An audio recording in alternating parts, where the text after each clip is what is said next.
sarcoïdose, la sarcoïdose atypique avec une atteinte multisystémique. C'est la communication de ma chère collègue Dr Kouas. Donc, je m'excuse.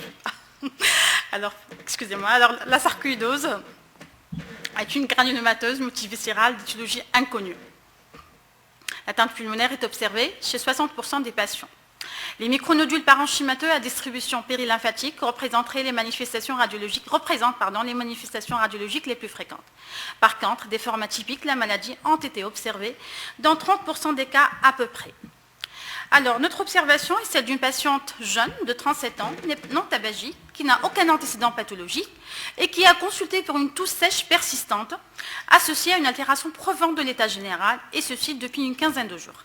À l'examen, il y avait une température à 38 et des râles crépitants diffus et bilatéraux. À la radiographie, voilà, un syndrome interstitiel bilatéral, alvéolaire diffus et bilatéral, sans plus. À la biologie, un syndrome inflammatoire biologique. Les recherches de Barr dans les crachats à l'examen direct étaient négatives et l'IDR était négative aussi. Au départ, on a suspecté une pneumopathie interstitielle devant ce tableau clinique et cette atteinte radiologique.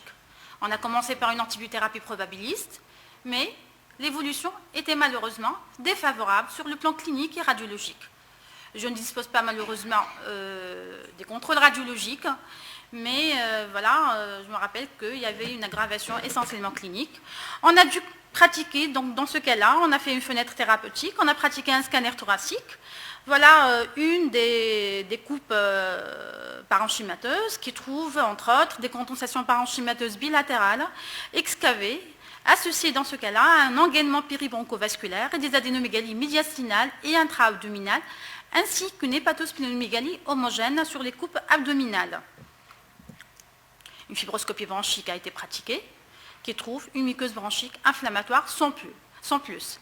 Complétée par un lavage, qui trouve cette fois-ci une alvéolite lymphocytaire à prédominance CD4, avec un rapport CD4 sur CD8 à 1,85. Les biopsies bronchiques étagées concluent à des granulomes épithéloïdes et gigantocellulaires sans nécrose caséeuse. À l'EFR, on note un trouble ventilatoire restrictif et la pratique de l'enzyme de conversion de l'angiotensine a trouvé un taux fortement positif. Après avoir éliminé les autres causes des granulomateuses, en particulier la tuberculose, le diagnostic retenu est celui d'une sarcoïdose pulmonaire de présentation radiologique atypique associée à une atteinte médiastinale et hépatosplénique. Un traitement par corticoïde a été instauré et l'évolution était favorable sur le plan clinique et radiologique, et ceci au bout de 3 mois de traitement corticoïde. Alors en discussion, les micronodules à distribution périlymphatique représentent la lésion parenchymateuse la plus fréquente. Elle se trouve dans 90% des cas à peu près.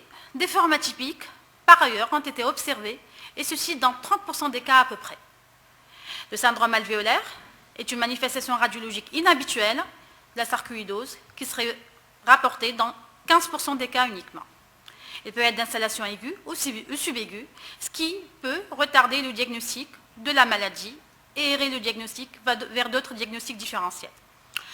Le scanner thoracique à haute résolution est plus sensible et plus spécifique. Il faudra compléter absolument par un scanner pour montrer des éléments qui seraient très évocateurs de cette atteinte atypique de la sarcoïdose, à savoir des micronodules qui seraient visibles à la périphérie des opacités alvéolaires, ce qu'on appelle le galaxy sign, et qui seraient un signe pathognomonique de la sarcoïdose. La nécrose ou l'excavation des lésions parenchymateuses est rare, elle est rapportée dans moins de 1% des cas, elle est souvent associée à une forme nécrosante, et le diagnostic se pose essentiellement, cette fois-ci, avec la tuberculose. C'est pour ça qu'il faut insister sur des recherches de Barr systématiques à l'examen direct. Il faut attendre la plupart du temps les cultures avant de décider d'un traitement par corticoïde. Son diagnostic, essentiellement celui de la forme alvéolaire, reste difficile et l'évolution est souvent favorable sous corticothérapie. Dans notre cas, la découverte sur le scanner d'une hépatosplénomégalie a permis de conforter encore plus le diagnostic de sarcoïdose atypique et a conclu le caractère systémique de cette sarcoïdose, d'où l'instauration d'une corticothérapie générale, par voie générale, rapidement. Le pronostic vital de cette sarcoïdose systémique est rarement mise en jeu et le traitement est souvent efficace.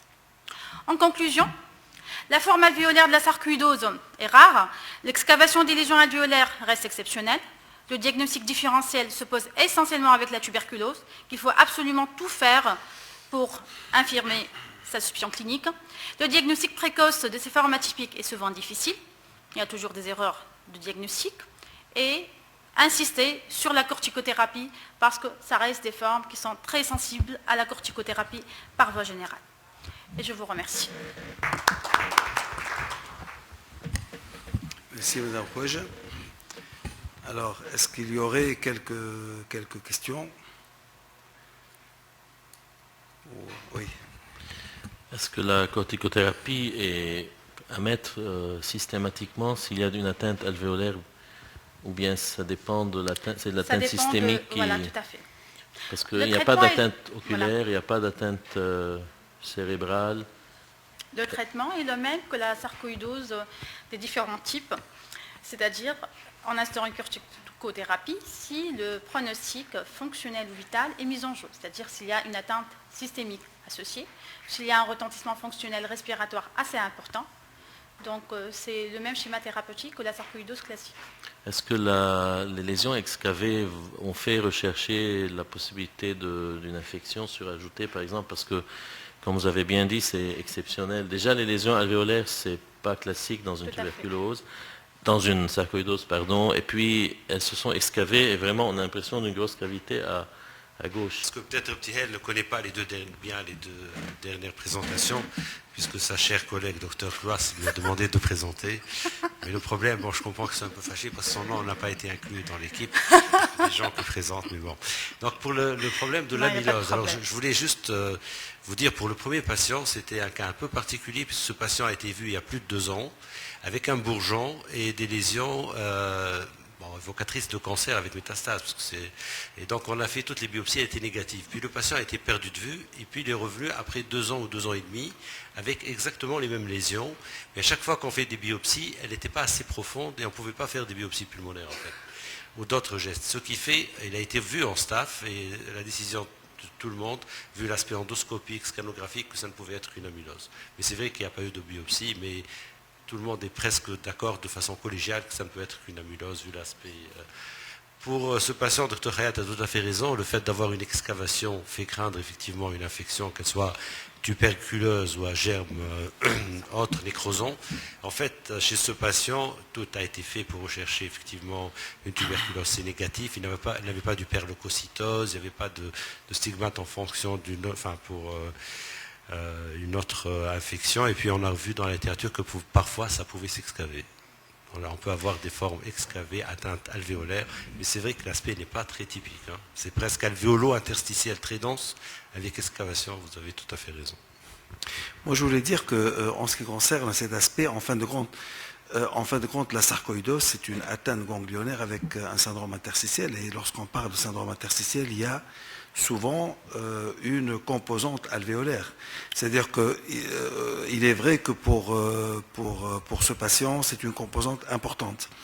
Mais en ce qui concerne le problème de l'excavation, alors nous avons vu dans le service au cours des 5-6 dernières années au moins 3 cas de sarcoïdose avec excavation. En fin de compte, l'excavation n'est pas si rare que ça. Alors évidemment, le problème, c'est le diagnostic différentiel avec la tuberculose, parce que vous avez des lésions histologiques qui se ressemblent.